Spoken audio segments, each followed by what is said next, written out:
Hi, this is Kerby Anderson. You know, each day we take on the tough issues and provide a biblical perspective to them. The topics we cover are wide-ranging.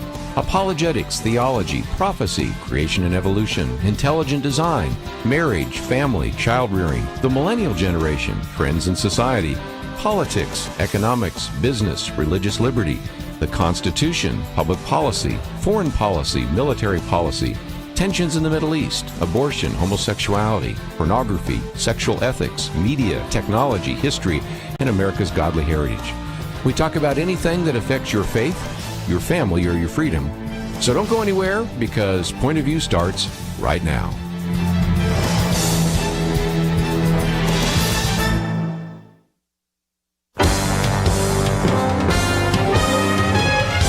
Across America, live.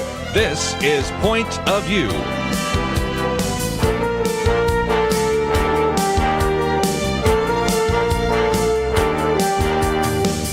And now, Kerby Anderson. Thank you for joining me in his weekend edition. I know some of you have been looking forward to this. On a few cases, I said, well, we'll talk about that on Friday.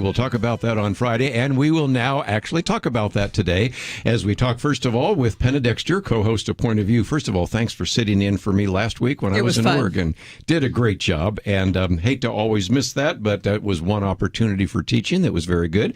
And Jeremy is with us as well, Special Counsel for Litigation and Communication with First Liberty. So it is always good to have you here as well. Well, thanks for having me back. We are going to look at a couple of issues. You have that commission that comes down talking about whether or not to increase the size of the courts, and especially the Supreme Court, Navy SEALs, and some other issues. But we also have other articles having to do with China, inflation, of course, the action item that we've been talking about the last couple of days to let your representative in the House know how you feel about the Build Back Better Act. And, of course, we will also eventually get to Penna Dexter's commentary on whether or not we should be drafting females. So that is more than enough for 2 hours, and I suspect a few other things will come up as well. So, Penna, first of all, we have all been kind of wondering about this report that was established and this commission that was established by the president, Joe Biden. Last week when I was in here, I had an article that it talked about the fact that there was some buzz about what has been talked about in this commission about court reform, Supreme Court reform. And the big thing that we were all worried about, of course, was court packing, which would be a Supreme coup. That's what First Liberty calls it, and has, amassed all these signatures for a petition that, Jeremy's going to tell us about it. But Jeremy, I was really interested to hear that they've got a sort of a preliminary draft out, and they have a website, and that petition is actually on the website. So they took the petition that we all signed to heart, didn't they? I think so. Look, they had what the White House called draft preliminary discussion materials released. That was a week ago, I guess now, last Thursday, and then last Friday the commission met, minus 2 members, because 2 conservative members decided to resign from the commission. We're not told why, but they've left the commission, so we're down 2 more conservatives, and there weren't that many on there to begin with. So that's an interesting little development in and of itself. But what I found very interesting through the whole thing, so yes, to answer your question directly, we submitted those comments, that public comment, on behalf of 454,000 or 457,000 or plus, more than 400,000 Americans anyway, nearly 500,000, nearly 500,000, submitted that comment to the commission well before they met last week. And I was glad to see in the draft preliminary discussion materials that they took, I think, a number of those issues to heart. And not only did the commission as a whole take them to heart, but the commission members themselves, I think, started to show some wisdom in going, whoa, wait a minute, what are we doing here? In other words, court packing itself. Here's the 10,000-foot overview, and we'll get into specifics. Court packing seems to be almost dead on arrival right now. That seems to be a non-starter from there. Number 2, term limits seems to be the leading horse that is coming up hamstrung. In other words, it seems like it is a good idea until you start looking under the tent and realizing there's nothing here that can be done without a constitutional amendment, and the American people uniformly reject that idea. And then all the other kind of tertiary issues are so kind of scattered and minimal as to pose very little threat to what's going on, and frankly not worth the lift to make them accomplish anyway to change the court. So I suspect that this commission will meet next month right after they release their draft report. And in that draft report, it'll be heavily scaled down from what these draft preliminary discussion materials were. And the report itself will still have sort of this kind of veneer of court reform on it. But when you look underneath of it, it'll be pretty tame in terms of what they're producing. And that will then follow by the final report issued sometime mid-month next in November to the White House. That's when I think the political battle will begin. Which I think, by the way, just to tie it all together, I think that's why they're trying to clear the deck of the Build Back Better so-called effort right now, so they can get that done with and have the political focus be on court packing efforts politically, because it's going to require some massive political effort. And if they can't get through a spending package, they're going to be have a really hard time getting through anything in terms of what do we call this? Social packages or civil package. I don't know what it is. The court reform measures anyway. They're going to have a hard time moving that forward. Well, good. I would say that would be great. It won't stop them from trying, by the way. They'll try, but if they can't really do it, and of course time moves on toward an election. So I'm perfectly happy with this being an issue all of 2022, right up until November. I think it'd be fantastic for us to have that discussion then. Let me just mention real quickly that 2 days ago you did a very good piece, which we have linked. It's the first article here. It's about 25 minutes long, but again, you can scan through that and really get the sense of those, because this is a conversation, I think, Penna, that comes up from time to time, or people wonder, well, maybe we have too many overworked judges and justices. Maybe we do need to increase that. And I think you've done a very good job of giving us in less than a half an hour a grid summary of what has actually been proposed. It was First Liberty Live, which we often recommend. And this one was great because Jeremy talks fast, so he gets a lot in. And this one, and this is me trying to slow it down. And I'm not. That is like something that I aspire to. I don't talk fast and clearly like you do. But it was We have said here on the show, as we've discussed the issue of court packing over the last few months, that we just think it would turn the court into a political arm, so we wouldn't have courts. And that seems to be, even people on the left, I'm sure there are a few that would still love to have it happen, but a lot of them see that. And so it was, I thought your story of the sort of the morphing of the opinion of Lawrence Tribe was interesting. That was amazing to me. I had a long hearing last Friday morning. I couldn't watch the morning sessions, but I got in there in time to watch the term limits discussion on these draft preliminary discussion materials that the White House said they were reviewing at this commission. And towards the very end of that discussion, Lawrence Tribe, now to set this and appreciate this most firmly, you have to understand Lawrence Tribe is the co-founder of the American Constitution Society. You probably don't know, dear listener, who that is or what society that is, and that's fine. But you probably do know the Federalist Society, which is a very conservative collection of conservative attorneys, libertarian conservative attorneys on one side. Well, the answer to the Federalist Society, the antithesis to it, is the American Constitution Society. So if you want to play kind of proxy wars, you've got, I'm trying to think of the best, like Scalia and others are members of the Federalist Society. He wasn't a member, but that's kind of the typology that you'll have there. Lawrence Tribe was the co-founder of the opposite of that. Had Gore won in 2000, Chief Justice Roberts is not the Chief Justice. William Rehnquist dies, and probably Lawrence Tribe would take his seat and become the next Chief Justice. And so he was the ideological opposite, maybe not of Scalia, but certainly of Chief Justice Roberts, at least when he was nominated. And so there you go. And he's a Harvard law professor, so he's extremely liberal. And his response to this was, in short, as we approach the break, look, I started out being in favor of term limits, and I realized that was probably the most popular idea. But now, having read these materials, I've come to the complete opposite conclusion of that.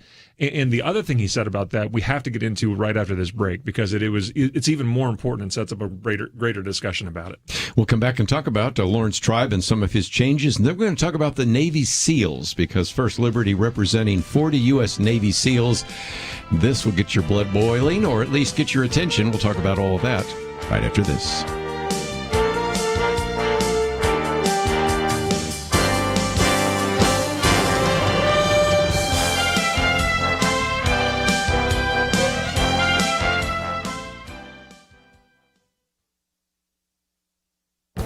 This is Viewpoints with Kerby Anderson.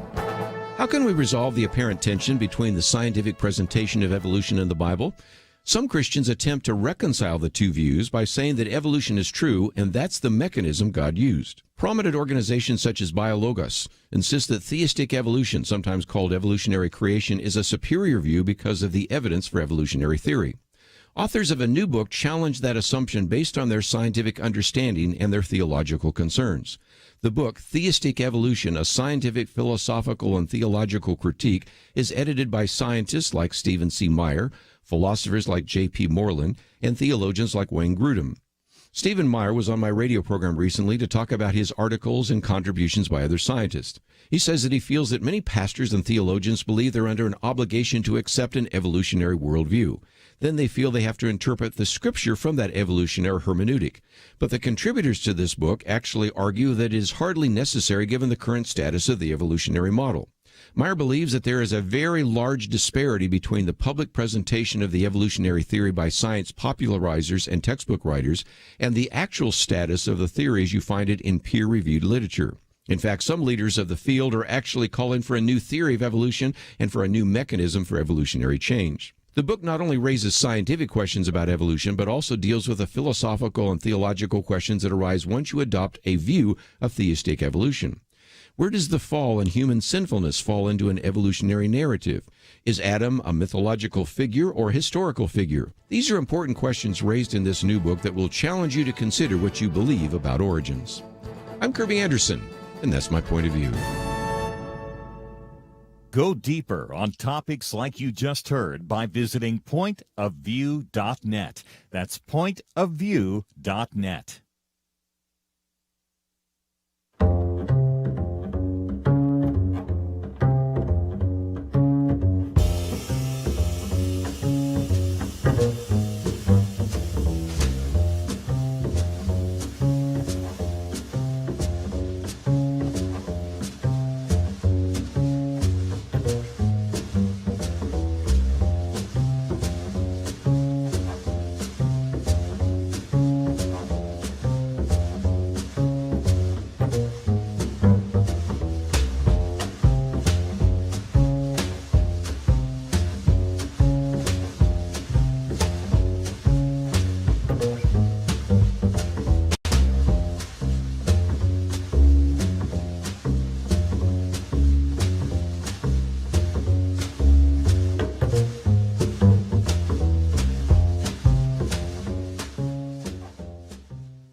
You're listening to Point of View, your listener-supported source for truth. Back once again, weekend edition. By the way, if you'd like to join us, 1-800-351-1212. Just a minute, we're going to talk about the military, in particular the Navy SEALs. Might like to hear from a few of you that are in the military. But we have, of course, Penna, Dexter, Jeremy Dice, and most importantly, we're talking about Lawrence Tribe, who was kind of your liberal icon at Harvard Law School, and certainly kind of, as you said, the opposite side of what would be considered the Federalist Society. But it sounds like he changed his mind on this whole issue of term limits. He did, and I think going back over the court packing stuff, he had similar comments to make there as well. But to talk about the term limitations, again, this is a liberal, self-effaced liberal professor at Harvard Law School. Not exactly the Jeremy Dice of the universe, right? And this guy he and I would not agree on a whole lot, except to this point. So he says, number one, I've come to a different conclusion on term limits. I'm not sure that it is actually a good idea after all. Number two, he says, the reason I'm really not encouraged by term limits is that I thought that we could probably do it through legislation without having to amend the Constitution of the United States. I've now come to the conclusion, having read these materials, that that's impossible. You would have to amend the Constitution. Now, every conservative in the room goes, well, of course. Yes. Yeah, because the Constitution says that they will serve with good behavior and during times of good behavior. So that means lifetime appointment, that there's no removing them except for bad behavior and crime, the impeachment process, which rarely, if ever, is going to ever happen. So he's saying, no, hey, left guys, you can't do this without a constitutional amendment. Why is that important? Well, that's important because, yes, term limits in theory are very popular, but they're really quite a Trojan horse because you have to, not only does it kind of change the entire nature of things, you're going to have, let's talk about the practice of it. So there'll be 18-year terms. How that is staggered and created is up for a lot of debate. Does Joe Biden get to do 2 now and 2 later? Do you take the justices now and put them on lower courts? It's a very difficult thing to kind of practically navigate. But it would also create some incentives for unethical behavior, right? We'll hold back this case because we know Justice so-and-so's term is going to end and he won't or she won't like our case, and so we'll plan it for after the next guy or gal gets in there. Or the justices themselves will come off the bench, and what do they do then? Their term is over. They can go get very high-paying jobs at law firms, companies, or schools, and do things, make a lot of money off of their public service. That always leads to bad ends itself, because we don't want to use public service as an incentive to engage in sort of back paying kind of things. And so they would make a lot of money in order to rule one way. So even when they're on the bench, they say, well, I'm going to get a job I'm going to pick a place. I'm going to get a job after the bench at Walmart. And so this discussion about Walmart, I'm going to rule for Walmart so that they want to hire me later on.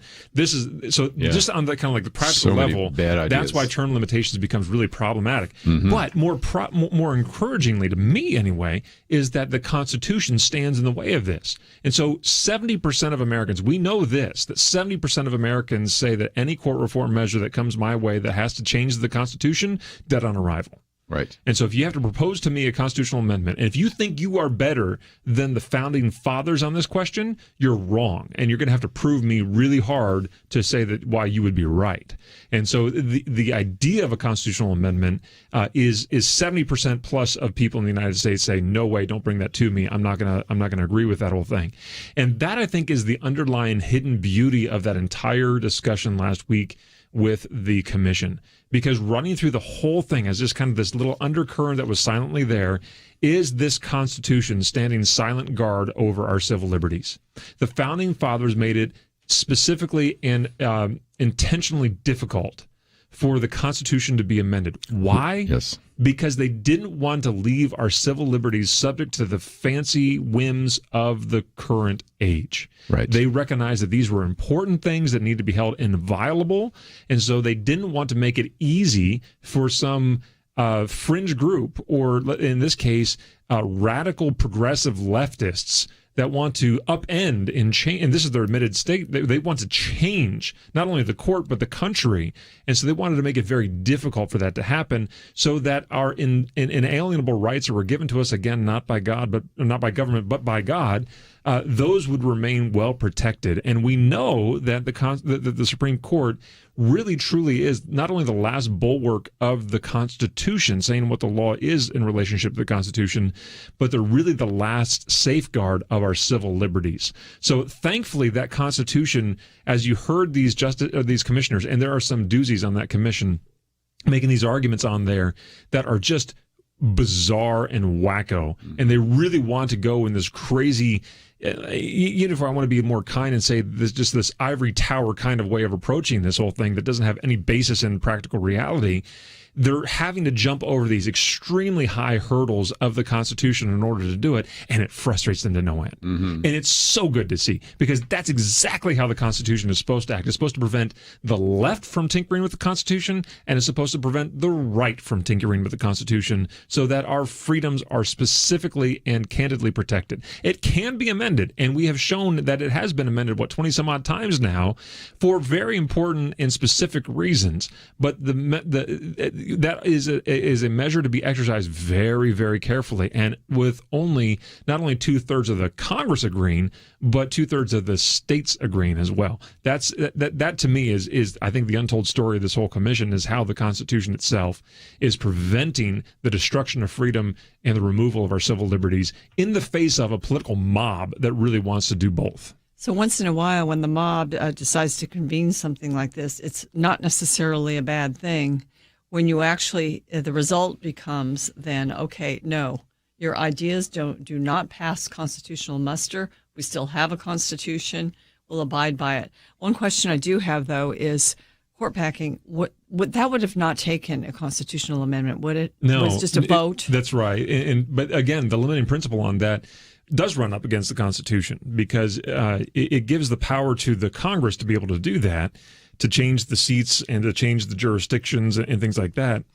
But that political weight that is given by the Constitution is an awful difficult one to use, right? And I think that I'm trying to figure how best to describe what's in my head on that, but it was almost as if the academics on this commission we're running up against the political realities again that are made present by the Constitution. And so the structure that the Constitution put together for us is a good one. And it makes it very difficult for big changes to be made to the political structures that are articulated by the Constitution. Does that make sense? Yes, it makes sense. And for our time, it's very important because we have now the left who, yes, they would like to do a lot these radical changes with a bipartisan vote on things. But since they can't, it's going to perhaps stop some of these horrible things that we've been worried about. You know, if these battles, you know, still go back to the Constitution and, you know, we still have that protection, it's very good when we get a government like we have right now. It's just look, if you can get a representation of a majority of the people to agree on an issue, it's probably a good thing, right? But the fact that it is divided down the middle right now so starkly, and the left loves to talk about that when they're out of power. Oh, this gridlock is a good thing. That's what the Constitution is designed to do, to slow down the right's press towards the far right, blah, blah, blah, blah. And I got frustrations with that because usually they're not telling the truth. Now, in this situation, not only do I kind of lean towards the right on this side, and so I push back against the left, but I'm reminding them of that. Hey, you used to say that it's a good thing for gridlock to be here. I tend to agree that gridlock is a good thing because I want the Congress to do less than they do most of the time, right? I want them to make fewer laws. Why? Because I want more freedom individually than I want less. And every time Congress is in session, there's a greater threat to my civil liberties being undermined by their own legislating here. So I want less of that stuff more often than not. They've done else also when the Supreme Court sometimes is in session, the same thing. But we need to take a break. Let me just mention, get out your Constitution, Article 3, Section 1. And apparently now you have a Harvard law professor that agrees that Article 3, Section 1 says lifetime for good behavior. Let's just, before we take a break, and we'll come back and we'll talk about Navy SEALs for a few minutes, and we'll get on to some other issues. Build Back Better Act, our action item for you today. If you have already done so, I'm going to give you one after the break. But if you have been hearing us talk about the suggestion and the recommendation and the encouragement for you to contact your member of Congress, click on that button that says Build Back Better, or react to the email that you may receive. When you hit the button says take action, all you need to do is remember what your zip code is. You don't even have to know the member of Congress. I think you probably do, but if you don't, we've made it possible for you to see that. We give you all sorts of talking points. First of all, this is a $3.5 trillion boondoggle. Now they're talking about $2 trillion, as if that makes any difference. But also, as we've talked about earlier this week, this is a toxic mix of all sorts of things, from Green New Deal to critical race theory to just a lot of wrong-headed ideas. So between the cost and the impact, we think that it needs to go the way of so many other bad ideas. And so if you agree, we've made it very easy for you to contact your member of Congress and encourage you to do so. If you've done that, we've got an action item after the important messages coming down right now. We'll be right back.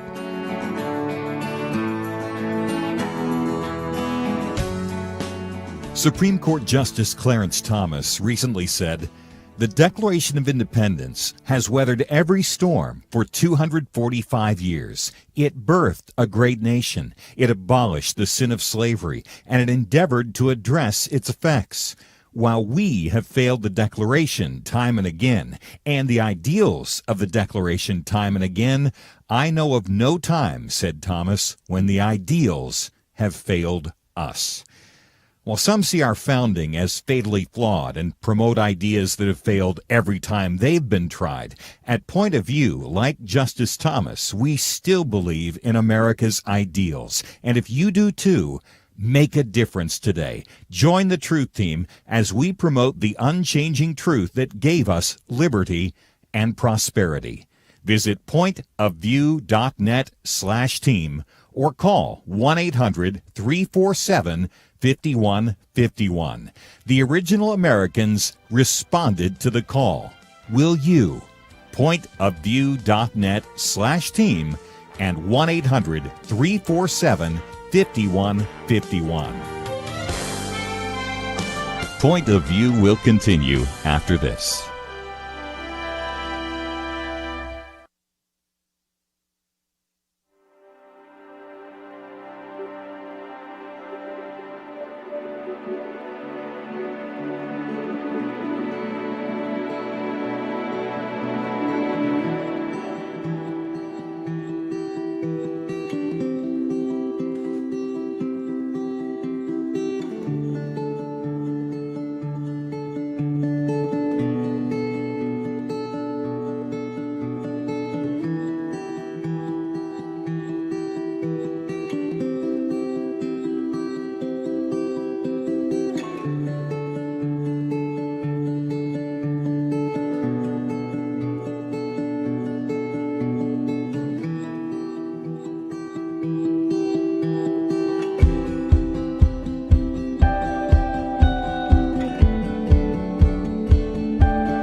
are listening to Point of View. The opinions expressed on Point of View do not necessarily reflect the views of the management or staff of this station. And now, here again is Kerby Anderson. Back once again, if you'd like to join the conversation at any point, 1-800-351-1212. First article there, of course, we've already had a chance to hear from Jeremy, but if you'd like to hear more, it is the first article, How Court Reforms Threaten Liberties, and it's a part of First Liberty Live. You can go there directly, but we've got a link. Second one, though, while we're staying on First Liberty for a few more minutes, Punishing Navy SEALs. Now, that goes to Michael Berry. And first of all, I might just mention that link tells you a lot, including an interview, very good interview he did with Tucker Carlson. But Jeremy, can you again help us with this? Because many people don't realize that this is really a religious liberty issue, isn't it? Oh, it absolutely is. And look, I think a lot of people get it intuitively here. We've got these various mandates, starting first with the military, that the president, the commander-in-chief, has required all members of the military to be vaccinated by a date certain. Now, theoretically, members of the military can request a religious accommodation, and thousands upon thousands have, if not millions at this point. Thousands and thousands have certainly done so. We are aware of absolutely zero being granted. Now, that's pretty remarkable that zero have been granted. In fact, we do know that the DOJ, anyway, in some comments that they've made publicly on a guidance call, really view with cynicism this whole idea of religious accommodation. That they don't really believe that people genuinely have a religious conviction that would be violated by these mandates. That should tell you everything you need to know about this entire issue. But it is frightening to me that that's the leadership that we have of all these legal requests at the federal level, and that bleeds over then in the private context, which will come later on. And should be here by now. I mean, that private mandate that was announced September 9 is still not out yet. Maybe it'll come out today. I don't know, but OSHA has not announced it yet. But back to the military, the Navy SEALs in particular. Let's remember, these are our special warfare guys, not the animals that play with balls on their nose at the circus. These are the guys that are the best of the best, the most elite of the elite warriors in our nation's military. They are the ones that are designed to go in the middle of the night under every condition possible, water, sand, rain, snow, everything, and take out bad guys. That's their entire mission, is to go take out bad guys that want to hurt us as a country and prevent our freedom. That's their job. And it costs them, millions of dollars to train these guys. I mean, if you've read any books on the SEALs, it's remarkable what they go through. And it's not that they got to be big, tough, strong, bad guys. They're mentally tough is what it comes down to. And their training ferrets that out from them. It's amazing stuff. They're going through this training. Well, now these guys who are, intense in day-to-day actions, we forget that they actually kind of have a soul. And so they come out and say, hey, we object to taking this stuff. And more or less, I object to a couple things. Many of them object to the fact that there are aborted fetal stem cells that are a part of the production of these materials, especially in the Johnson & Johnson vaccine and some others. They object to the government requiring anyone to violate their conscience or otherwise, or being told what to do, basically, by the government. And that alone is a conscience bother for a lot of them. And I think that's perfectly fine to have that opinion on things. And there's a variety of other things that they say, look, I've got a religious objection, and they can assert whatever religious objection they want. It doesn't have to be rational. It's their religious beliefs that guide us here, and we're loath to question what their religious beliefs are or ought to be. We leave that for the Biden DOJ apparently to do. So they've been doing. What we found here is just scary. There are a couple things. Number one, the Department of the Navy, just for asking for a religious accommodation, commanders are requiring these SEALs to give up what they call their warfare device. Let me put that more bluntly. You know about the trident that they wear on their uniform. Mm-hmm. They earn that by going through BUDS and through the SEAL schools. Just for merely asking for a religious accommodation, they have to turn in their trident. They're kicked out of the special warfare units. They're sent back to swab decks in the Navy. Now, again, these are the most elite of the elite. They attract a certain type of person to go into these things. They've had years and decades, in some cases, of training, and we're going to throw them back on a ship and make them swab decks? That doesn't seem to make a whole lot of sense at all.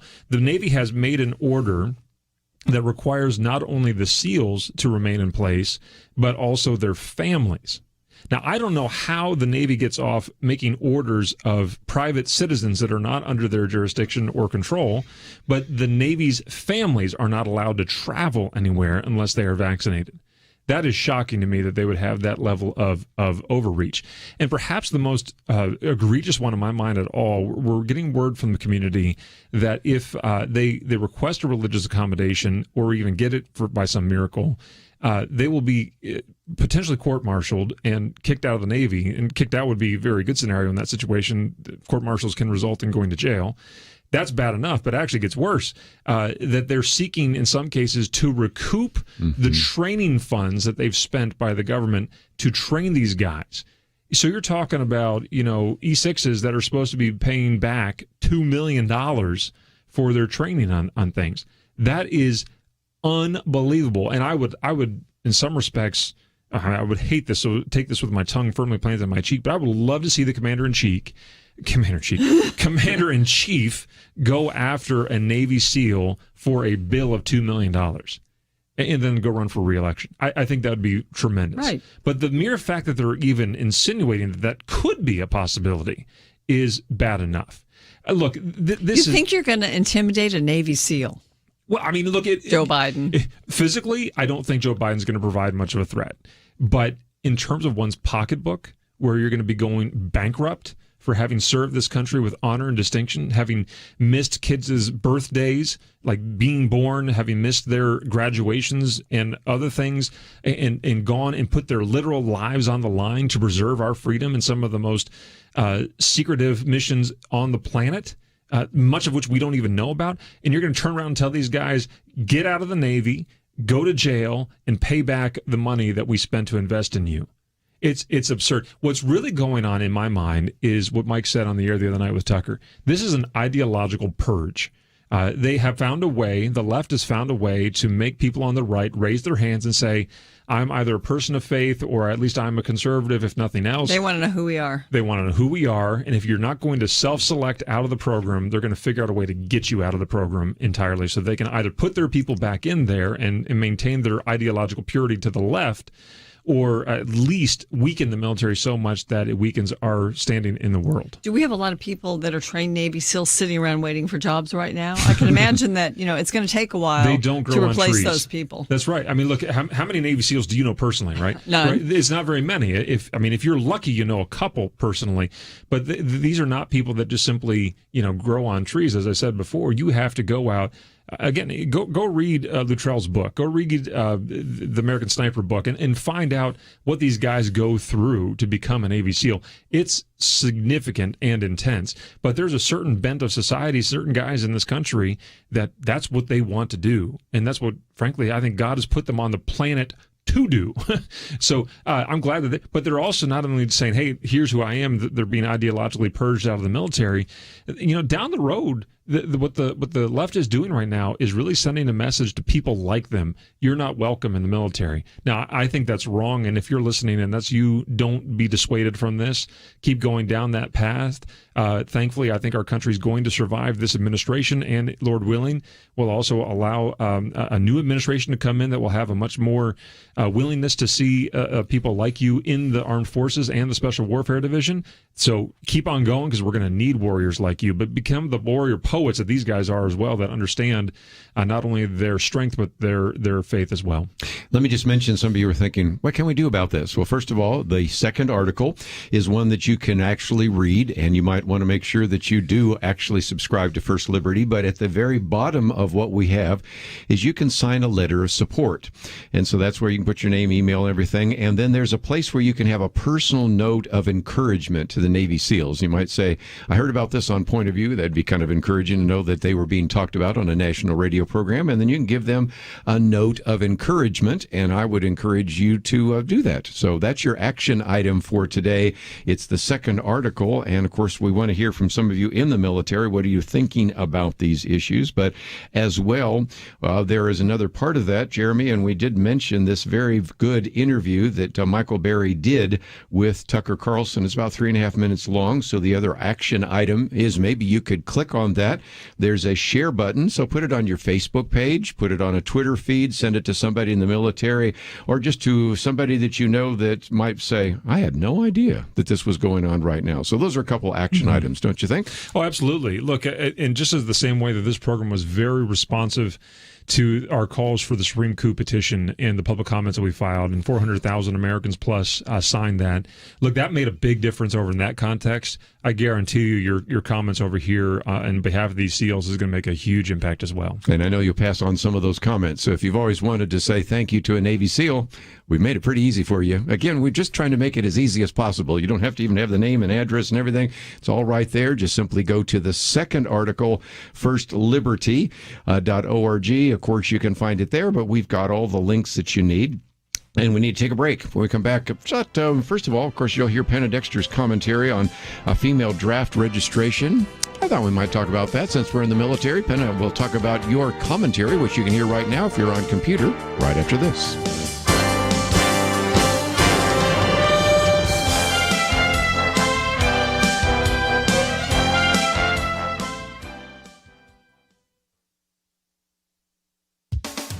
Every year, Congress funds the military by passing the National Defense Authorization Act, NDAA. The bill is again working its way through Congress with a disturbing twist. The House version contains a provision that requires all women ages 18 to 35 to register for the Selective Service, just as men are required to do. The Senate Armed Services Committee has agreed to a similar amendment. The full Senate has not yet voted. Currently, only male persons are required to register with the Selective Service. The left, in an effort to eliminate all gender distinctions and gendered language from U.S. law, is seeking to eliminate the word male and require all persons to register. This momentous change is being included in a must-pass bill that includes a troop pay raise. Every patriotic senator wants to support that. But conservative senators considering a yes vote on the NDAA will also be approving the Draft Our Daughters provision that's been stuffed into this bill. The purpose of conscription is to provide for the rapid replacement of troops killed or wounded in combat. The chief impediment to requiring women to register for the draft has been their ability to perform well in combat positions. In 1981, the U.S. Supreme Court upheld Congress's mandate that draft registration be limited to men. Nonetheless, in 2015, the Obama administration opened all of the military's ground combat forces to women. Defense Secretary Ash Carter told National Review that women could serve in the Army and Marine Corps infantry units as long as they qualify and meet the standards. The U.S. Supreme Court declined to rule on a challenge to the Obama-Carter policy, rightly signaling this is a decision that belongs in Congress. But lawmakers should not try to sneak this watershed policy into a must-pass bill. It requires robust national discussion. Women are valuable military assets. However, we need our military to be at maximum strength and lethality. Placing women in combat undermines that goal. For Point of View, I'm Penna Dexter.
Now, back to Point of View, your listener-supported source for truth. Right, once again, been talking about the military. I thought it'd be a good time to get to Penna Dexter's commentary. Let me again, for some of you that new listeners, I know we picked up a station here or there. Some of you might say, this Viewpoints commentary, what is that? Well, it actually is something that we make available every single day. I write one for Monday through Friday, and it lands in your inbox if you'd like to sign up. Penna Dexter's, which is up there right now, called Female Draft Registration, is one that if you sign up to receive it, will arrive in your inbox on Saturday. but we've already posted it there. And so, Penna, you give us a little bit of an understanding of what is happening right now in the Defense Department through the National Defense Authorization Act. Well, they have to pass it every year to fund the military. And so it's hard for any member of Congress on either side of the aisle to vote against it. Although they have battles over it. It's gotten pretty far this time. The House version has already passed. The Senate has passed it through a committee, but it hasn't gone to the full Senate yet. And this version requires all women ages 18 to 35 to register for the Selective Service, just as men are required to do. And this has been a battle for decades. I mean, we've talked about women in combat and the problems with that, the ridiculousness of that, the lack of military readiness that brings about. We've talked about that, but you bring in the whole sort of woke ideology now, where you don't really want to have differences between the sexes, and so their language, they had to change their language to pass this, because it used to be that only male persons are required to register. Now they say only persons are required to register. You can't use the word woman, ages right? 18 to 25. So that agenda is at play in here too. But it's also the other agenda that some women in the military think that that's the only way you advance to general or whatever, is to be in combat. And so, there was a court case way back in 1981 where the Supreme Court upheld Congress's mandate that draft registration be limited to men. And there was one men's group that was trying to take this back to the Supreme Court, and the Supreme Court did not take the case. They chose not to review it. They said this is a matter for Congress. So it is in Congress right now. There you but go. As it's in Congress, it really deserves a national debate to do something so momentous as to begin to require our young daughters, our women, to register for the draft. And my commentary doesn't give any reasons why women should not be in combat. But I mean, I think most of our listeners have heard our shows on that over the year. And just intuitively, I mean, do you want to be a guy injured in battle, and there's the only person out there that could, is available is a woman who could not possibly rescue you and take you back to the helicopter or whatever. I mean, that's just one scenario. Women are injured at greater rates. They fail to pass the test. There's talk about dumbing down the standards for women in the military, all of the above. So it's a bad idea. We haven't had a draft since the 70s.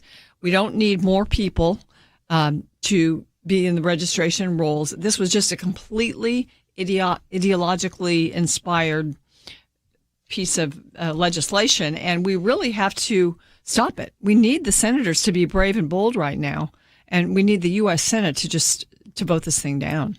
Yeah, well, look, so the conversations we've just been having about the SEALs and the ideological purge, I think marries with this very, very well. We don't need a draft right now. In fact, we may not need a draft in the future if we would maintain our commitment to a voluntary force.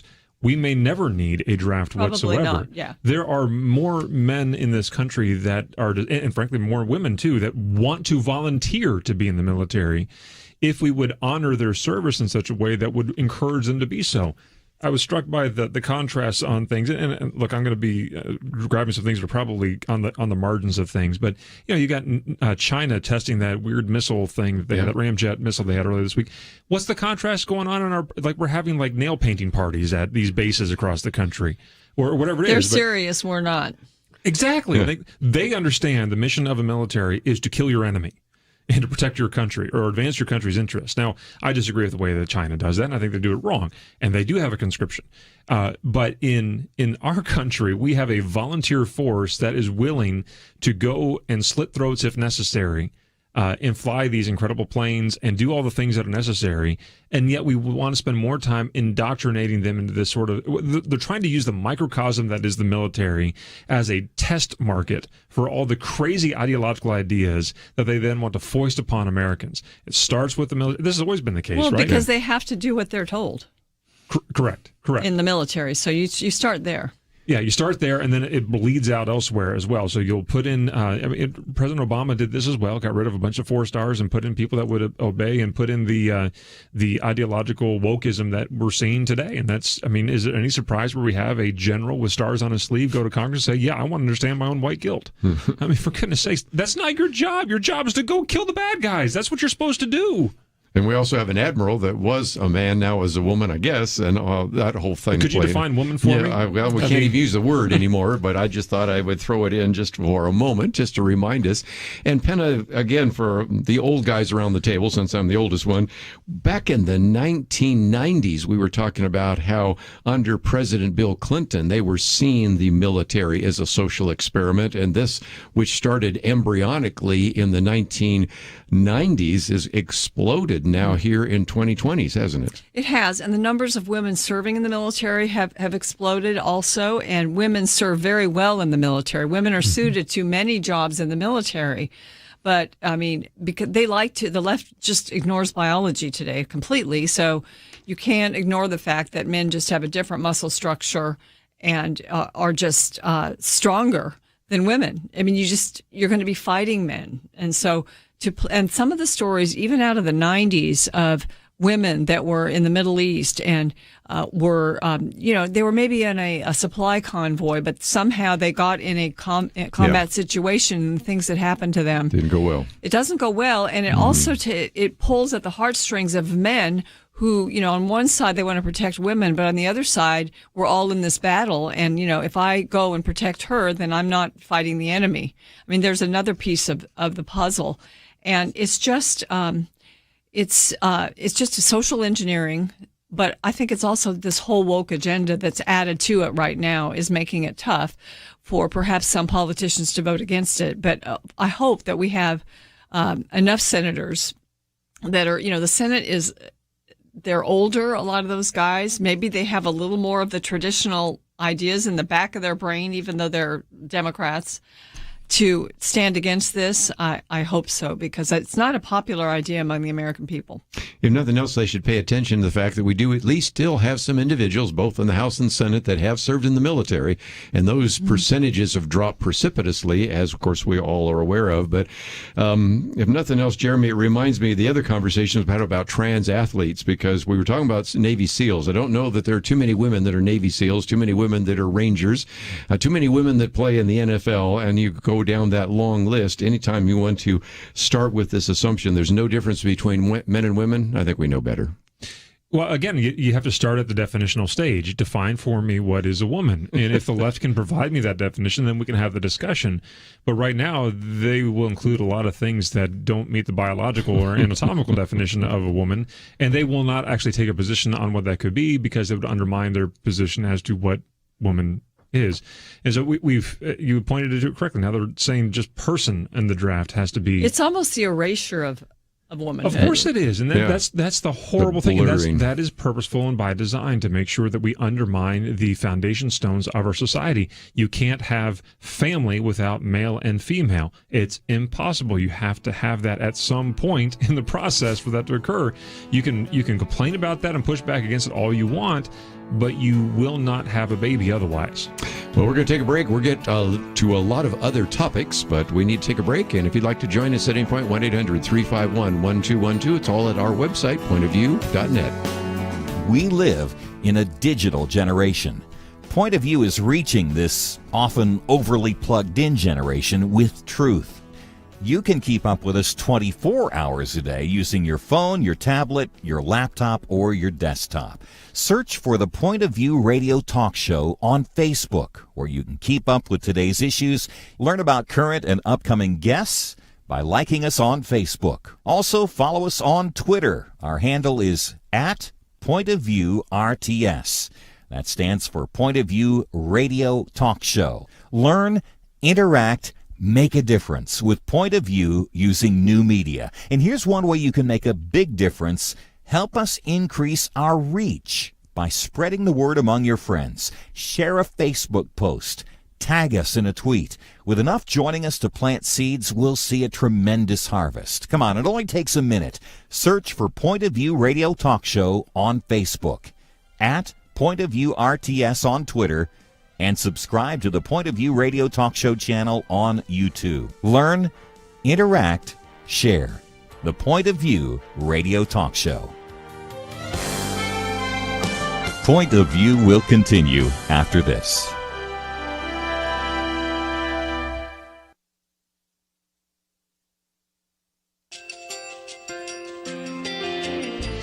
I just want to thank you so much for all the wonderful programming you have. You're just absolutely fantastic. I recently started listening to Point of View, and I really found it interesting because of the different subjects you cover. Thank you for that. I really appreciate everything that you do in keeping us informed. Thank you, Kerby, for everything that you have been doing. I appreciate all the work that you're doing, advocating for the Word of God. Thank you so much. Point of View, I think, is absolutely necessary because it's a Christian perspective, a biblical worldview perspective, and receive very current, up-to-date information about what is really going on, week to week in our culture, which is changing so rapidly, and yet it's morally sliding backwards. Yeah, I'm just, first of all, I think y'all's program is wonderful, and enjoy it every day. I learn so much every time I listen to it. Point of View Radio Talk Show.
Hi, this is Kerby Anderson. Each day we take on the tough issues and provide a biblical perspective to them. The topics we cover are wide-ranging.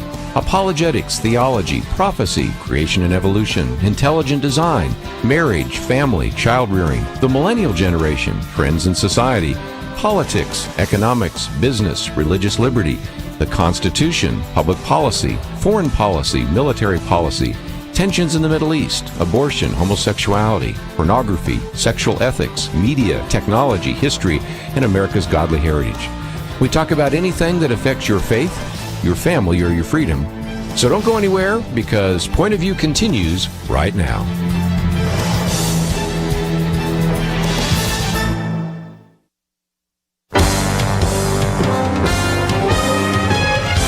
Across America, live. This is Point of View.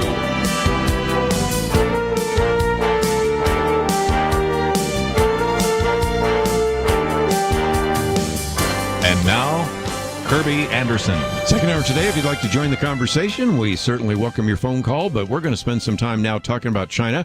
And Penna, first of all, I might just mention yesterday we posted an article which was kind of obvious, but again needed to be posted so people had article about that in terms of the fact that the NIH now has admitted to funding gain of function research because of the research being done by EcoHealth. Now, we've talked about this before, and they may not have referred to it as gain of function research, but again, if you look at the letter that was actually sent by the NIH to James Comer and other individuals, they talked about a limited experiment where they were testing if spike proteins from bat coronaviruses circulating in China could be then bound to human receptors, which are in mice. In other words, it's human DNA in a mice, and see whether or not that would make people sicker.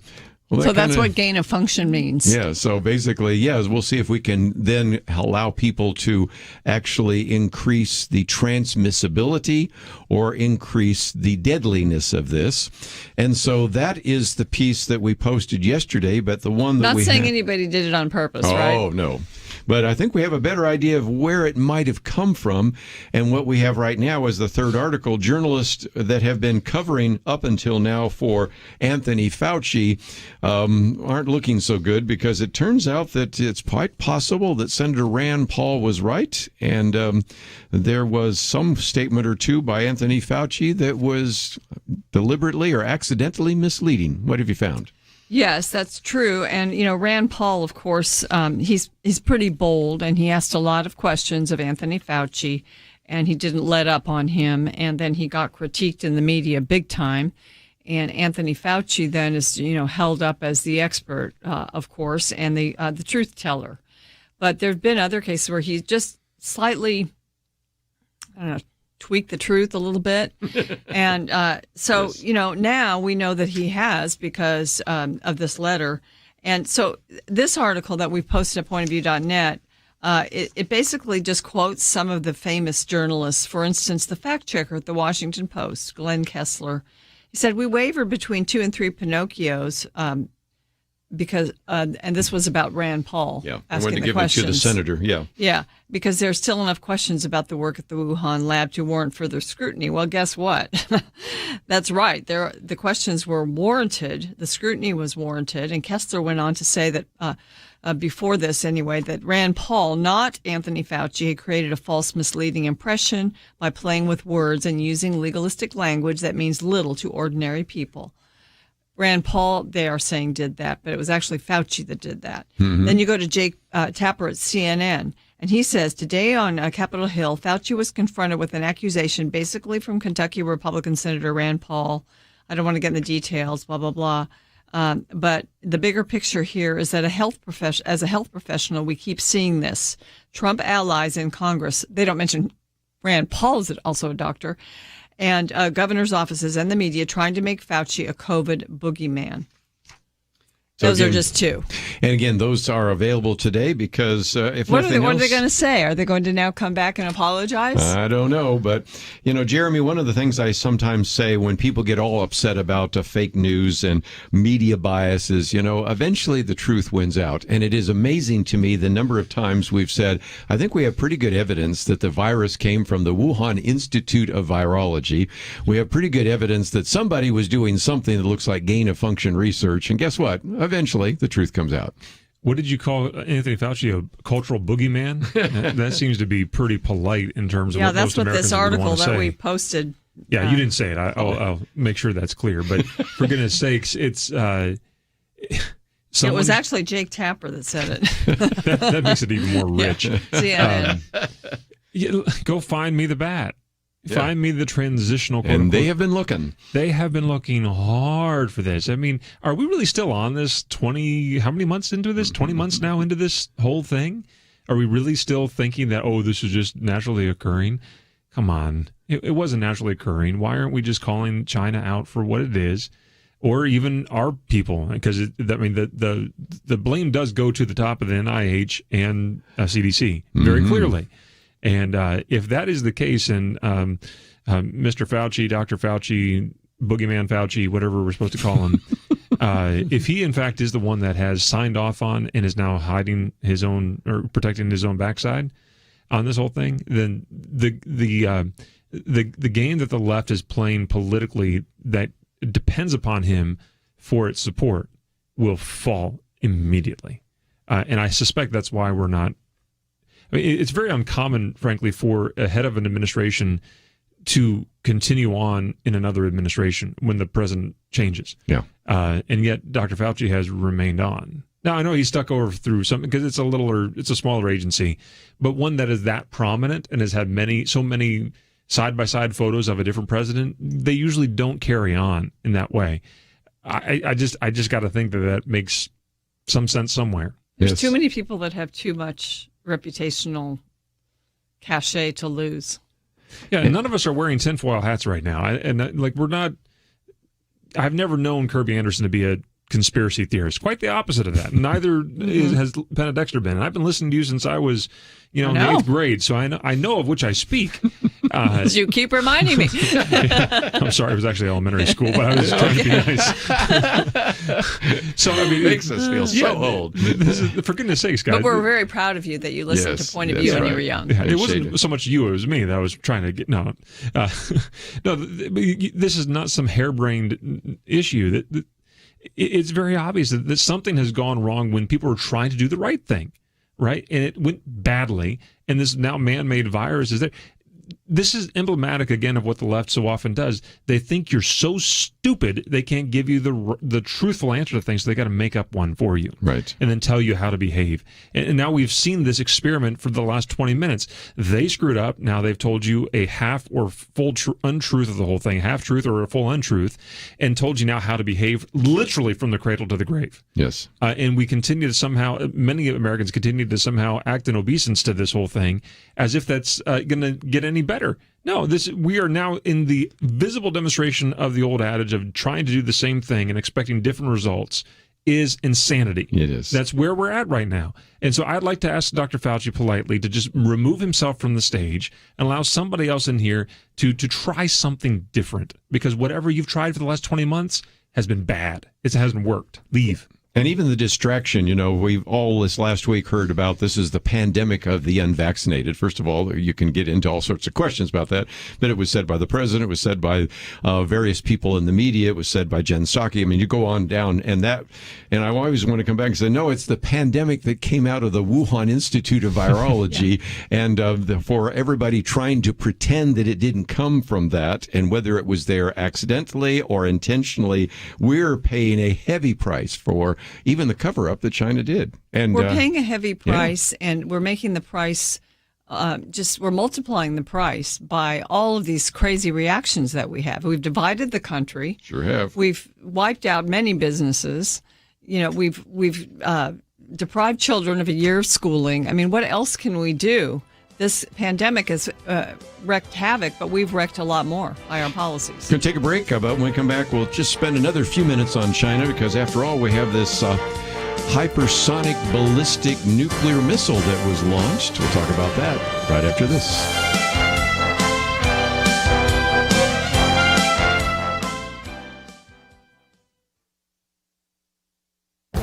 This is Viewpoints with Kerby Anderson. How can we resolve the apparent tension between the scientific presentation of evolution and the Bible?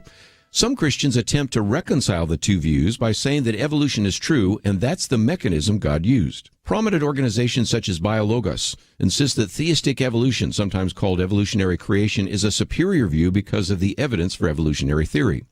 Authors of a new book challenge that assumption based on their scientific understanding and their theological concerns.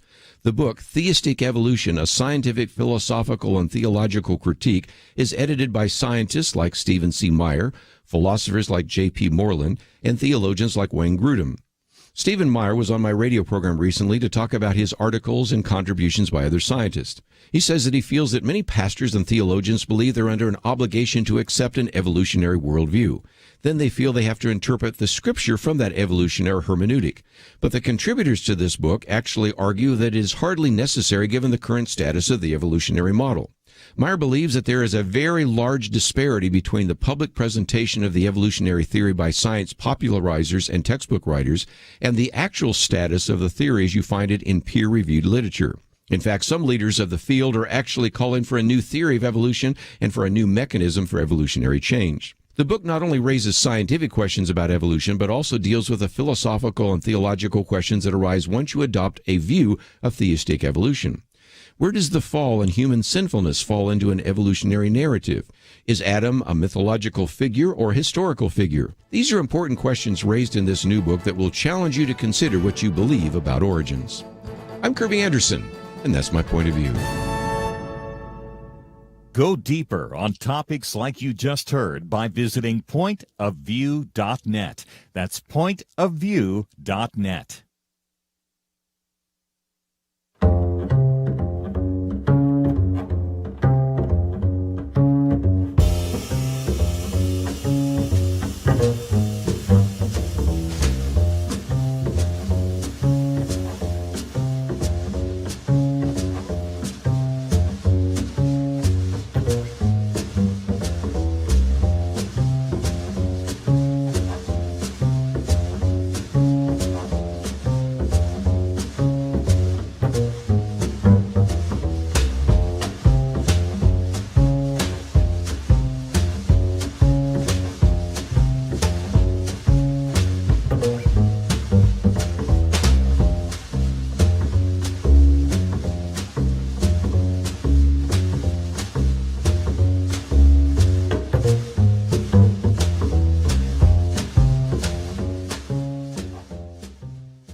You're listening to Point of View, your listener-supported source for truth. Back once again, while we were talking about China, let's focus a little more time and attention on that, and then move on to some other issues, because we certainly have a lot going on here at home. But as you well know, we talked about earlier in the week, China tested what is called a hypersonic nuclear-capable missile. You might say, what's hypersonic? Well, that's something that travels at Mach 5 or faster than the speed, a lot faster than the speed of sound. Also, because it flies in low atmosphere and can evade various defense systems, maybe even coming in from the south rather than the north, and those kinds of things. This is, of course, some concern. Now, I have posted a piece today by the Washington Post. It has sort of some questions and back and forth. There's some people that are saying, well, maybe they didn't really test that. China saying, we denied that. And of course, we have to believe China, right? But I mean, you can see that there are some issues associated with this. But at a time when just a few days ago, there was a very good news article saying the United States really cannot afford to actually test and deploy a hypersonic missile. Then we find out a couple of days later that China did that, we think. And it illustrates again, Penna, why we need to pay attention to foreign policy. And I don't sense the administration is necessarily that focused on it right now. It doesn't seem like it. And so basically, we've had this missile defense system that we've all been proud of. But this is possibly showing us that Beijing has the ability to overwhelm that. And so these tests may have, begun to show us that. We ought to have a wake-up call here, at least paying attention to our abilities. And, we've got money spent on so many things in this country. And really, I mean, it costs a lot to make and to maintain nuclear weapons, but it's money well spent because normally it's a deterrent. Now, some people have said, well, this is good now, but if we're on a par with China, then there's stability and nobody's going to strike first. To me, that's just a very scary, too trusting type of scenario. We need to be the ones that have the most weapons, the most powerful weapons, and the deterrent factor, because we're the ones who are operating, at least one would hope, from a moral point of view. We can't trust communist governments to be that, and we don't want to be on an equal footing with them in our nuclear arsenal or militarily. I love this one MIT professor the other day said that just because China has a missile capability doesn't mean they plan to deploy it. And I was thinking maybe they need to read history a little bit and maybe stick to science and technology, because our experience has been that any communist government could use an advanced weapon, if not to actually deploy it against another country, to use it to intimidate another country. And like you said, we're not on par. The most recent October outlook reminds us that in terms of the Navy, China far outstrips us, and here's another example where there may be a missile gap. So, Jeremy, this is something we need to pay attention to. Yeah, look, this is something that I tell my 16-year-old who thinks that the 80s were better because the toys were better and the music was better, which is true.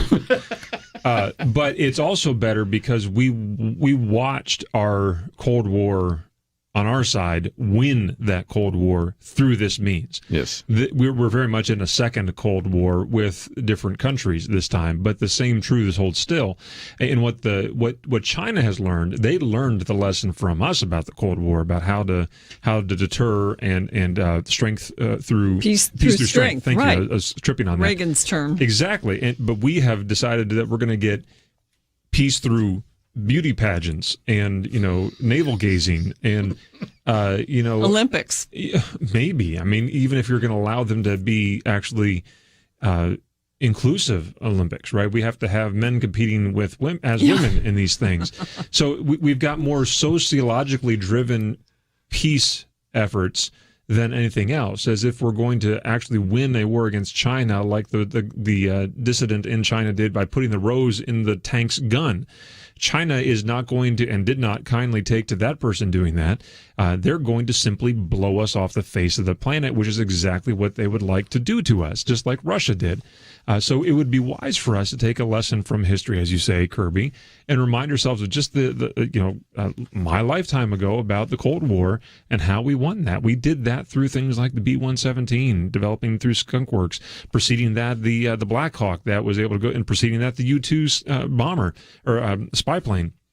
That's how we were able to win the Cold Wars, because A, we had the ability to destroy them if we wanted to, and they knew that was the case. And B, we knew exactly what they had and where they had it, and they didn't know how we got that. And that's very, very important. I hope that somewhere in this country somebody's doing that, but I don't think that this president has the wherewithal to know that should be being done, let alone have it be a significant part of our military platform. I hope that there, and the evidence I see of the generals whining about their own white guilt and et cetera before Congress doesn't give me a whole lot of confidence that they understand the mission of our military is to go destroy things and kill people. One other part of kill bad guys, to be specific. Sorry. Their ideology is all the statements that say that really the biggest threat to our national security is climate change. And, there is going to be a climate conference coming up next month in Glasgow. And everybody's getting ready for that. But China is doing something different. In China, they are they're desperate for more energy. They're energy poor, and they're building more coal plants. Yes, they are. Because they know that to grow, they're going to need energy. And right now, it's the only way you can get enough energy. I mean, so the realism of that, their foreign policy is a realist policy. And it's we tend to be going in a different direction on that, and we expect them to, but they're not. Yeah. Well, again, Jen Psaki wanted to ask about this. Said, well, we just believe in competition, extreme competition. That's Right. not even a serious comment, And What does it even mean? Yeah. Oh, well, we just want to have competition in terms of missiles. And it's like, oh, Look, please. let's translate, because that generation believes competition means everybody goes on the baseball field and nobody keeps score and everybody gets a blue ribbon, right? Competition in that regard is not competition. Yeah. Competition, as we defined it in the 80s, as I remind my son about, was that you went out and won. You went out and put more work out on the field to beat the guy behind you. Or to beat the other team or whatever it might be. You hit more balls into the stands than your team. Look, my Braves learned a big lesson about competition last night. They got their backsides handed to them in that game. Yes. They're going to win tomorrow night, by the way, so it's going to be fun. Well, that's the other thing. If you do lose, you learn from it, and then you regroup and you get strong again. Exactly, which is, again, just proving why the Braves are America's team and they want to support freedom. And All all of those our things. Atlanta listeners love that right now. By the way, let me just say, remember Ronald Reagan? We win, you lose. Great, Right. good point. Well, let's take some phone calls just before we take a break, because these calls are going to be all over the map, but we've been all over the map. So we're going to California, KYCC. Gloria, educate us a little bit here. Yeah, so I was really startled today when I heard about the California school children vaccine mandate. They worded it very carefully for public schools and private schools.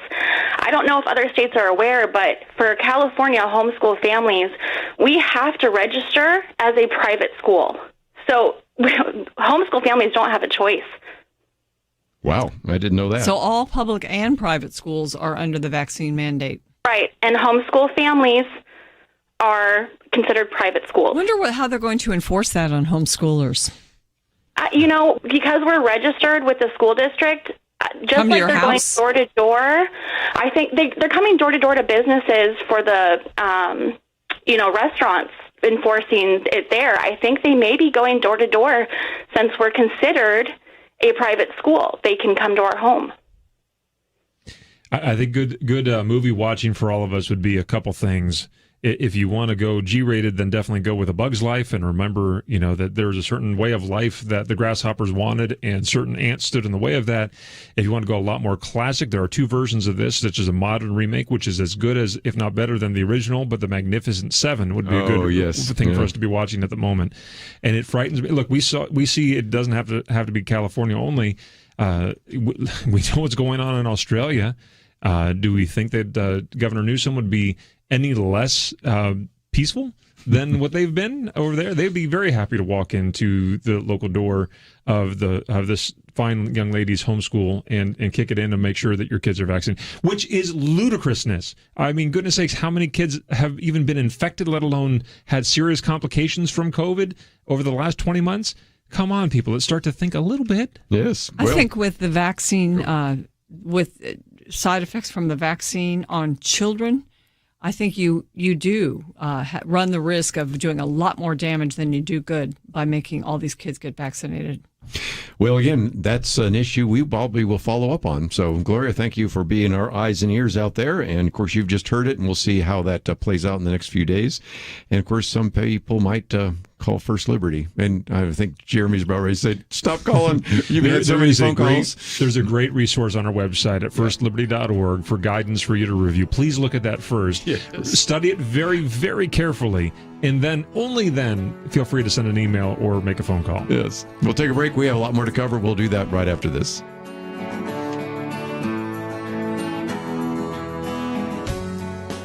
Supreme Court Justice Clarence Thomas recently said, "The Declaration of Independence has weathered every storm for 245 years. It birthed a great nation. It abolished the sin of slavery, and it endeavored to address its effects.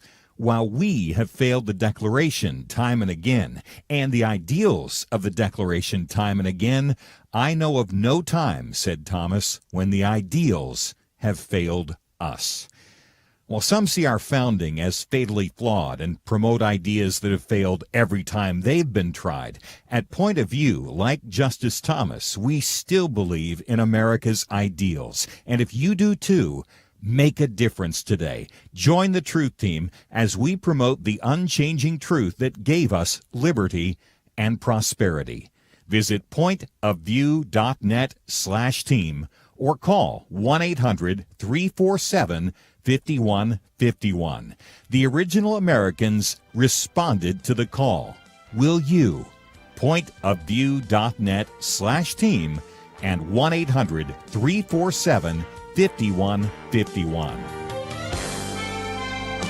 Point of View will continue after this.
You are listening to Point of View. The opinions expressed on Point of View do not necessarily reflect the views of the management or staff of this station. And now, here again is Kerby Anderson. Final half hour. If you'd like to join us, 1-800-351-1212. We'll get to some other phone calls in just a minute. Just as a program note, let me just mention that next week we have Victor Davis Hanson with us as we talk about his new book. Tuesday we have Janet Parshall. Haven't had her on in a long time. Talking about the state of the church. Max McLean will be with us on Thursday as we talk about this new C.S. Lewis movie. And I'm just mentioning just a few of the highlights. So I hope you'll be listening every day next week. In studio with us, of course, Penna and Jeremy. And Penna, of course, we are all familiar with the Attorney General Merrick Garland, who is wanting to mobilize the entire police power of the state against parents because of the fact that there is a real concern about some of these, what are oftentimes referred to, at least by the National School Board Association, as domestic terrorists, who I call them parents.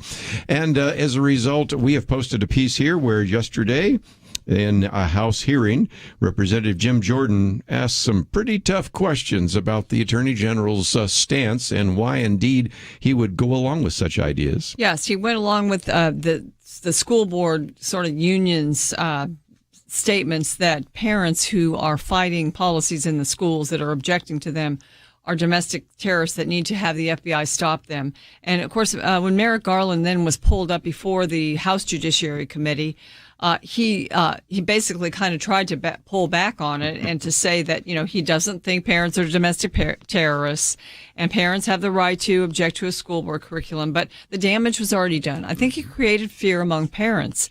And if there's one thing you can describe this particular year with, it's the idea that parents are getting back involved. It's one of the results of COVID, I think, and seeing what was going on in the schools.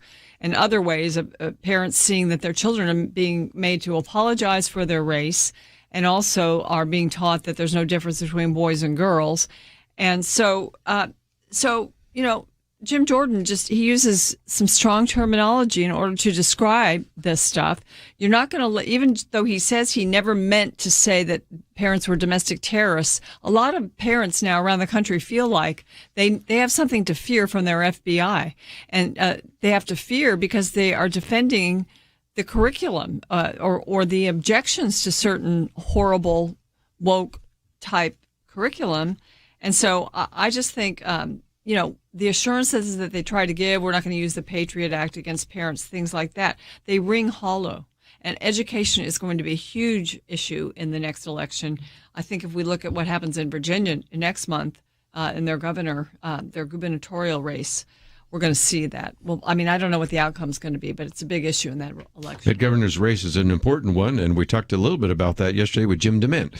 Of course, he has been watching that as well as anybody else. And Jeremy, that's kind of the issue, is that one of the articles that we posted a while back by Roger Kimball said that in one of these letters, they even suggested using the Patriot Act. Well, again, a lot of this is a lot of bluster. But if you're just an average parent, you're thinking, wait a minute, the Patriot Act, which was used to protect innocent citizens against terrorists, that kind of thing or that kind of weapon would be used against me? And was promised to never be used against American citizens, domesticated citizens anyway. Look, they have every right to be shocked and frightened by this, by simply engaging in a political process of telling their school officials. I don't know if you read the report put out by, I think it's the Daily Wire on Loudoun County situation. Luke Rosiak's article. Yes, that one. I mean, every parent, ought to read that. Mm-hmm. I don't care if you've got kids in public schools or not. You still, by your tax dollars and your vote, support public school officials all over the country. You should read it and know what's going on that. That's at the Daily Wire by, what was the name? His name is Luke Rosiak, and he reported on a very Shocking story. Loudoun County covered up the rape of a young woman by someone who identified as a female who was not. And there are words that I can't say on air that are used in that that took place inside of a bathroom, inside of a classroom. And the school district, when her dad rightly came to the school board and demanded accountability in ways that were much more patient than I think I would have. Oh, boy. They threw him on the ground and arrested him. They called the police in, and he was dragged away in handcuffs, half naked, by the way. They dragged him with his pants off and everything. It's insane, and then have them to cover this up. So be aware of what's happening in all these things, and to then turn around and say that guy who's doing what a dad should and demanding accountability for the rape of his daughter, by someone who identifies as a class that the left loves and they can't say a word bad about. It's shocking to me. Where was I going with that sentence? You have to not only be aware of that, but then to call these people domestic terrorists for that is adding insult to injury. At the very, maybe it's injury to insult. I'm not sure which way to put the phrasing of that whole thing. For goodness sakes, look, if you have in your mind to go and protest your school board official at their home, you're doing it wrong. Don't do that. That's stupid. And even if you're doing it on behalf of Jesus himself, stupid for Jesus is still stupid. So don't be stupid for Jesus. It's ridiculous. Don't do that kind of thing. But if you go to make your case politely, if even strongly, at the school board meeting, that is perfectly acceptable. That is the core of our democracy, for goodness sakes. And then to have the Department of Justice asked and then actually respond to by some fringe group to come and investigate these people as some sort of domestic terrorists, it would be Orwellian if it weren't 2021. You know what? Go ahead. Go ahead. You go ahead. I was just going to say, one concerned mother put it this way. She says, not only has this made some people fearful, it's emboldened others, because she says it's like the domino effect. Because when one parent speaks out, another parent feels like it's safer to speak out. So in some respects, even though the intent was to actually get you to sit down, be quiet, I think it's actually having the opposite effect, don't you think? I think it is. Loudoun County's been famous for what's been going on there on various fronts, just every issue that's, woke's coming up there. But other districts across the nation have had parents rising up. And just this year, I saw a statistic. There have been 81 recalls against 209 school board members across the country. Wow. The highest before that, the highest year was 38 recalls. So parents it's because it's so bad, and they've found out how bad it is, and the arrogance of school officials. And unfortunately, school board members have somehow caught this arrogance too. They seem to act in the same way, where these are our children. And, who are you, parent, to question what we're teaching them? The governor of Virginia said basically the same thing. Yeah, McAuliffe, who's running for re-election after having served out a term, not a term, coming back. They got weird laws out there. He's saying it's not your job to tell us what to teach your kids. Really? Did I just hear that right? Yeah. No, it's not your job to teach my kids what they ought to believe. Let's get that reoriented here correctly. That's right. But he's not only said that, he's doubled down on it and said, you're doggone right I meant what I said on that whole thing. No, there's not I understand there are professional educators, and I love them. I'm married to one, as a matter of fact.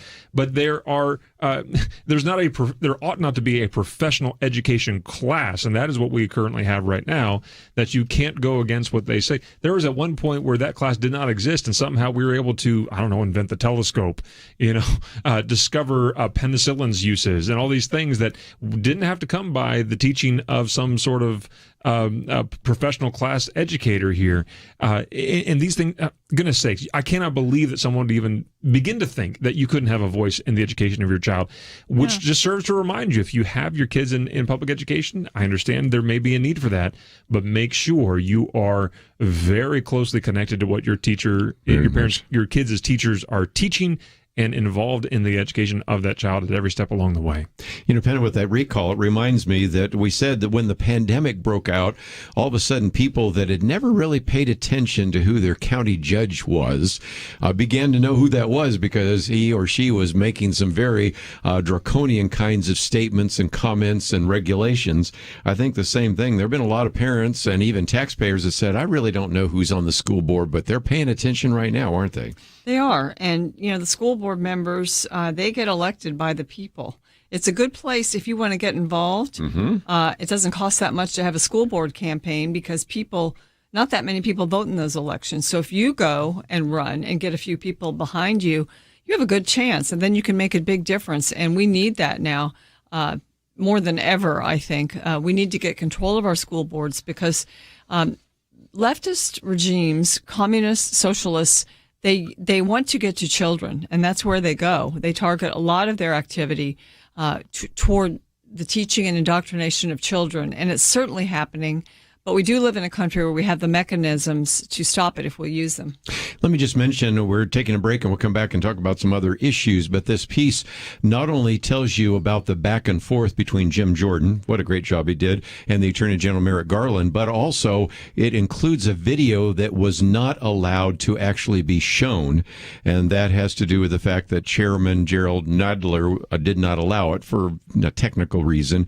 But it was a video that you can watch, which were really coverage of parents objecting to things like critical race theory and some of the extreme sexualization of our children and much more. So this is a very good piece that you might want to read in its entirety.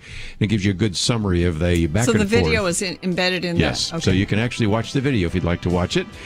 Maybe parental advisory, because some of these parents are pretty upset for good reason. We'll be right back.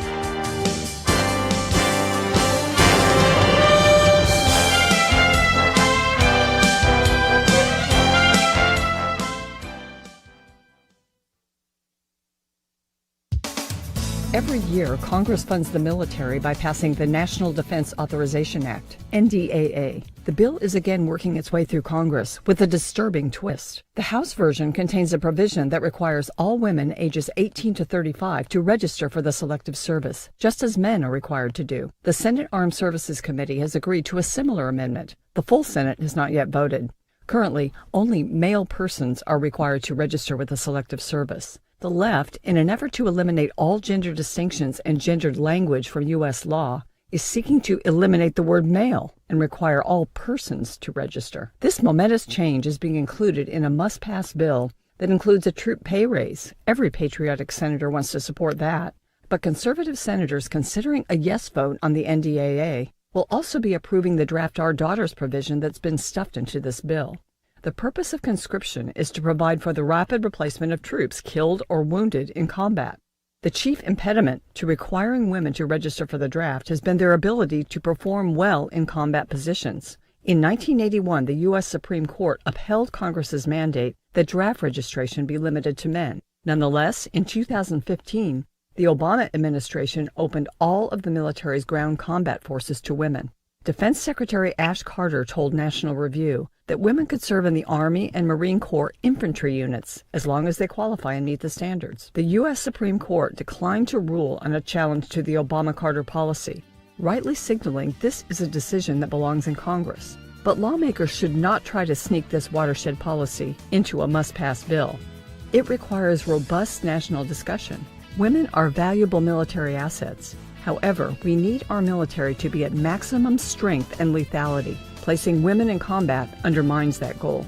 For Point of View, I'm Penna Dexter.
Now, back to Point of View, your listener-supported source for truth.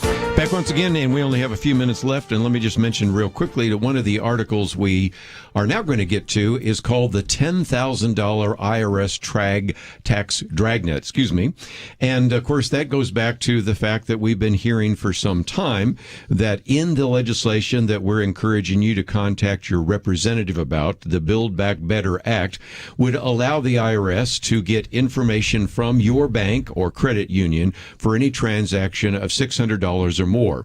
So again, just as they said, well, now maybe we won't spend $3.5 trillion, maybe we'll just spend $2 trillion. They're saying, well, now we won't look at a $600 transaction.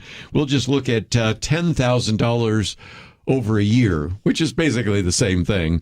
But it's another attempt to once again remind us that, Penna, Dexter, we just don't want the IRS snooping for a lot of reasons. Number one, this is the IRS that just denied Christians engaged from having a 501c3 until First Liberty got involved. This is one that sometimes lets information go and then uses that in the cancel culture to destroy somebody's life. And so this latest piece, and we've posted from the Wall Street Journal, is just, again, talking about this IRS tax dragnet. Well, for one thing, to pass the $3.5 trillion bill or the skinny down $2 trillion bill, everybody's been talking about paying for that with tax increases. And you have one very brave member of the Senate standing up against that. All the ideas for tax increases, she's against those. She's kind of one of those John McCain type Arizonan senators, I think. And fortunately, Kirsten Sinema. Yeah. And so, this would be a way to flag for the IRS when high-income people underreport their income. That's what they're saying, and underpay their tax obligations. But banks are already required to report $10,000 suspicious currency transactions, so that should be taken care of. What they want to really know, what they want to really get, what the reason for this is, because they'll be able to then just grab lots of people, mainly small business owners, who have a little bit more complex tax returns than the normal individual return, and they'll be able to audit them. So it's to increase the audits. And then when they increase the audits, they'll be able to find things, because there's no way you can't. It's almost impossible not to violate some federal tax law when you're doing taxes. There's so many of them, and they're so hard to decipher and understand.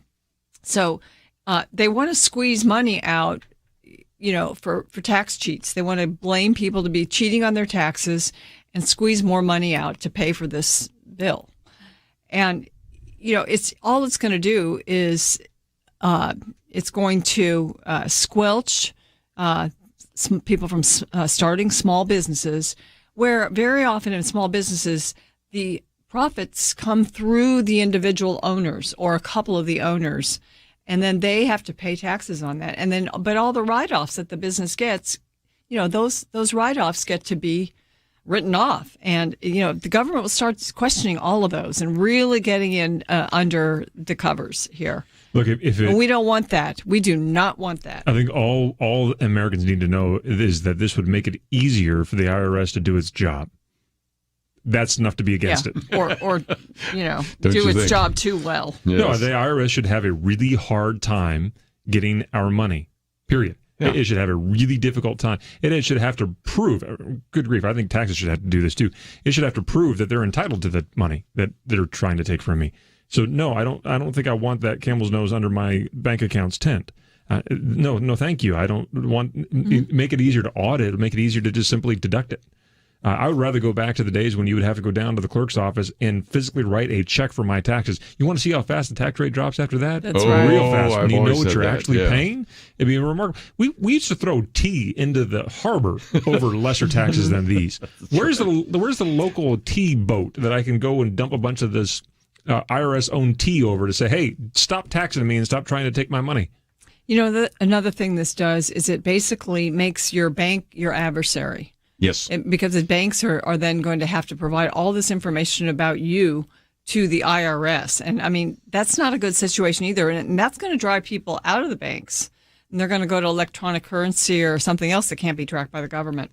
And there's some people that have said maybe the goal there is to actually get rid of the banks. Because some of the banks have said, look, we just can't deal with all these transactions, which is why they're changing it now to annual rather than every transaction that's $600. But some people have said the real goal might be to just simply have the Federal Reserve. Just one central bank and no others. Great. And they're talking about central bank digital currency so that they could track all of that as well. And that all fits into kind of a new world order kind of mindset. So some people have said maybe this was the ultimate goal of kind of reducing the number number of banks out there right now. Look, and if people don't think that could happen, can I just point you back to the last 20 months? Yes. Wear a mask for your neighbor. It'll just help them out. Get the shot because it'll just help their neighbor out. What's the big deal? Just put a mask on. What's the big deal? Just, give your bank account number to the IRS. What's the big problem with all this? It's for the greater good that we do this kind of thing. There are a sizable number of people in this country for which this is a brilliantly long overdue idea that they'd be great to walk in line with, and they will stop at nothing to accomplish it. Yes. So again, if you think that all of that is kind of tinfoil conspiracy kind of material, look at what has come out over the last couple of years from the World Economic Forum. And when they get together at Davos and others, they're talking about these kinds of ideas. And so when they then get implemented for a justification, we want to catch tax cheats, we want to catch individuals that are money launderers or whatever, well, that's a good justification for something that people want to do for some time. That's why when we look at this Build Back Better bill, and of course they're talking about now trying to make it less expensive. Yes. That shouldn't make anybody feel better because they can still do the same things. They can create 3 or maybe just 2 now brand new entitlements. They're talking about throwing out free community college. Maybe they won't do that one. But they're creating new entitlements, which they have to be renewed and renewed. Again and again. So the cost is almost irrelevant because it will down the road still cost as much as it, probably way more than what they're using as a figure. The problem is there's so many things stuffed into it that are bad ideas. There aren't any good ideas in there. I really don't. I haven't read it, but I've not heard about one good idea. Yeah, 2,500 pages. I mean, it looks like a War and Peace looks like a paperback. And I mean, this is the kind of stuff we're dealing with. Let's say a good word for Senators Sinema and Manchin that have held a strong line. Good way to end. I did not think that they would be able to do it this strongly, and they have, and they ought to be patted on the back supremely for it.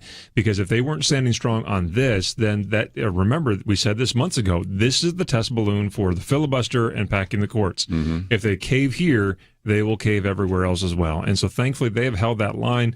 I feel more confidence now, maybe 48% confidence now, that they will hold the line on the filibuster and court packing as well. And I think that's only good for our Republican democracy. Yeah. West Virginia, Arizona. Gotta love it. Just about out of time. Firstliberty.org. You can find out about what you were talking about earlier in terms of those that are actually in the Navy SEALs. We also have, again, Punishing America's Heroes. And then you also have one, Discrimination Doesn't Fly, and all sorts of other issues. And if you say, well, I'd like to know a little bit more about that, the latest one is Pentagon Threatens to Punish Navy SEALs for Refusing to Violate Their Faith. So you can download that and find that information. And if you are worried about, as we were talking about before, this whole vaccine mandate for public, private, and home schools, well, read that first before you make a phone call. You get a lot of phone calls. We've gotten, no joke, we've gotten thousands over the last couple of weeks, probably double-digit thousands at this point. It's unbelievable. So we wanted to help everybody. We simply cannot. Yeah. Again, another reason to support First Liberty. And all of us around the table support First Liberty, so I encourage you to do that. Thank you, those of you that support us as well. I already told you what we have next week. I want to thank Andrew for his help as the engineer. Ivy, thank you for being our producer today. We hope that you will have a great weekend, and we see you back here on Monday, right here on Point of View. Having civil conversations about important issues seems to be harder and harder. Various media outlets tell people what they should believe, why they should be outraged, and getting people to actually think, well, it can be difficult. Whether it's the gospel, tax issues, social policy, or just about anything else, you need to have solid information and clear thinking to address the hard issues. You need God's truth applied. And that's what you get in less than 2 minutes with Point of View's Viewpoints Commentary, a daily resource to help you be informed and think through the things we need to be talking about. It is free and will arrive in your inbox each day when you visit pointofview.net/sign-up. Sometimes we know we should say something, but we're silent because we're not quite sure what to say. Viewpoints Commentary can help you break the silence and change the narrative. It can make you a more equipped agent for truth. Get your free subscription to the Viewpoints Commentary at pointofview.net/sign-up. pointofview.net/signup. Point of View is produced by Point of View Ministries.